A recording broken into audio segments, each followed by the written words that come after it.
भोंदूबाबा अशोक खरात याच्या वादग्रस्त प्रकरणामुळे राज्यात मोठी खळबळ उडाली आहे। आता या प्रकरणाचा तपास करणाऱ्या विशेष तपास पथकाने राज्य महिला आयोगाच्या माजी अध्यक्षा रुपाली चाकणकर यांना चौकशीसाठी समन्स बजावल्याची माहिती समोर येत आहे।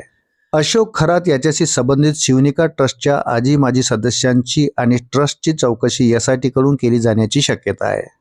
याच पार्श्वभूमीवर रुपाली चाकणकर यांनाही चौकशीला सामोरच जावे लागणार आहे। या प्रकरणामध्ये नाव आल्यापासून चाकणकर यांच्या अडचणीत सातत्याने वाढ होताना दिसत आहे।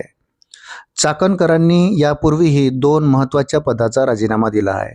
खरात प्रकरण समोर आल्यानंतर रुपाली चाकणकर यांना गेल्या काही दिवसात 2 मोठे राजकीय धक्के बसले आहेत। प्रथम त्यांना राज्य महिला आयोगाच्या अध्यक्षपदाचा राजीनामा द्यावा लागला। त्यानंतर अवघ्या 2च दिवसापूर्वी त्यांनी अजित पवार यांच्या राष्ट्रवादी काँग्रेस पक्षाच्या महिला प्रदेशाध्यक्ष पदाचाही राजीनामा दिला आहे।